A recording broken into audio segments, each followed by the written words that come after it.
The tipping point for them was Donald Trump.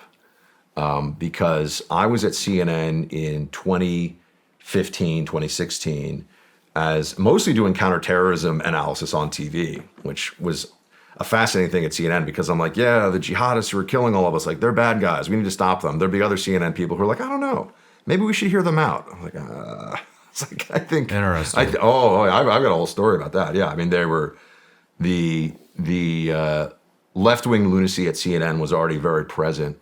But on Trump, and getting back to the Trump and the social media platforms and the Twitter files, Trump was able to use social media in a way that no one on the right in politics had up to that point.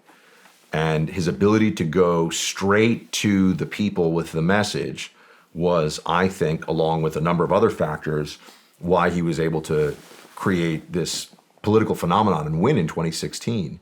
And why it was such a surprise. You remember the New York Times had that thing, 97% chance on election day that Hillary Clinton wins. How could they have missed it by that much? How could they get it so wrong?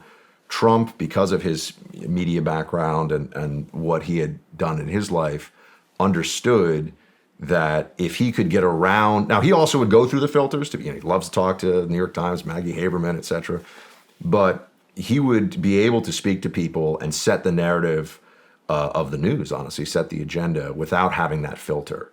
And that was a game changer. And so what happened is Dorsey, Zuckerberg, all of them started to get immense social pressure from the activists within those different platforms and outside of them too, right? But the people that work for them and around them, and then these other left-wing groups.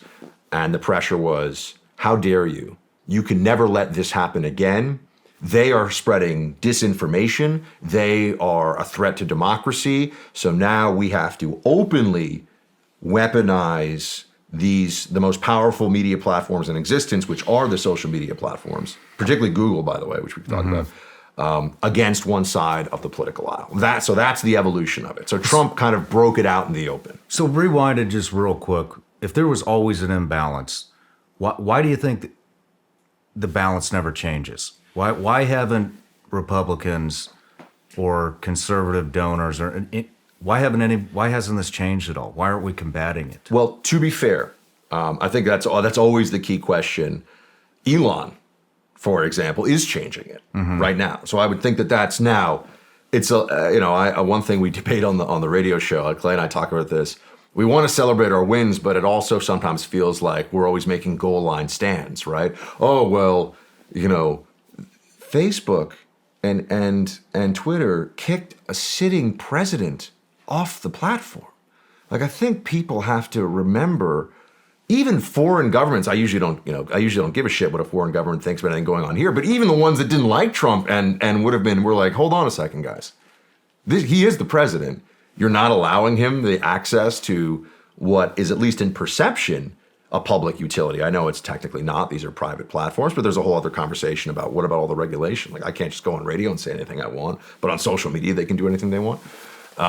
So I do think I think they reached the point. If you had asked me that question even a couple of years ago, I would have said, it's a little bit like, why is it that there are more avowed Marxists on the faculties of top American colleges and universities than Republicans? And it's because to be a leftists operate in the ecosystem of academia, of corporate America, like an invasive species, right? Why do you have to worry about an invasive species? Because they don't want to coexist. There's no interest in, they want to, this is the fish that wants to eat the other fish and only have this kind of fish, and that is it. And that is how they operate, by the way, in the federal government bureaucratic ranks as well. It's how they operated at the CIA, certainly on the analyst side to the degree that they can. It's how they operate in find me a place where they achieve dominance. Part of it is the psychology of people on the right. We think of things like fair play and principles. And even more than that on this conversation, we like to be left alone. Like we're happy to do our jobs, right? If I worked at a lumber mill, as a conservative, I just show up. I want to do the best job I can at the lumber mill. I get paid for my labor. I go home. If you're of the mindset of these activist libs, you show up and you're like, where's Where's the trans agenda flag on the door? Or like, why isn't everyone at the lumber mill sharing their pronouns? Because this is the mentality. And I think we've finally woken up to that. And we've certainly seen it on the social media platforms now, where they openly decided that the Trump thing was the crossing of the Rubicon in so many ways.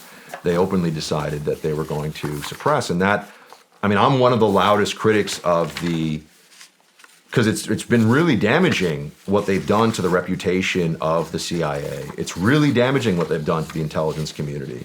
They have fundamentally, with the Hunter Biden laptop, which I know is part of the Twitter files, they have fundamentally undermined those institutions, and it will take generations to repair it, if it's even repairable at this point. What do you think it was? Do you think there was one particular thing that Trump did why they banned him? And the reason I'm asking, because there's been a lot of, you always hear he was inciting violence, but, then you have all these other heads of states, Iran, Nigeria, Ethiopia, that Twitter did not delete these tweets, and here's some of them. Here's a tweet. Israel is a cancerous tumor, and they need to be eradicated and removed. There's a bunch of these. There's an important maxim. I've referred to this as wartime conservatism. People will they'll just say he knows what time it is or she knows what time it is. People will say that it's based, but the recognition, if there's something that is similar to what the left thinks woke is, whatever that is on the right, meaning that you are activated and mobilized, right? The first thing everyone has to understand is that the mindset of the leftist authoritarian is that they do things differently for different people or in different circumstances because they can. They do not seek to be even-handed or principled. They are not aspiring to approach people with fairness or decency. They treat the right and left differently because they can. It is pure power politics. And so when you talk about, well, how is it that the Iranian mullahs and I'm sure I don't know if the Kim dynasty, if they're really active on Twitter, but whoever it is, how is it that they can continue to tweet and the sitting president isn't? Because they don't really care about the Iranian mullah, because he doesn't threaten their power here. And they don't really care about human rights either. They care about Donald Trump because he stands in the way of what they're trying to accomplish and the power they're trying to seize. So the destruction of whatever they're espousing in terms of fairness, balance, equity, that's the standard. The hypocrisy is the point. No matter where you're watching Shawn Ryan Show from, if you get anything out of this, please like, comment, subscribe, and most importantly, share this everywhere you possibly can. And if you're feeling extra generous, please leave us a review on Apple and Spotify podcasts.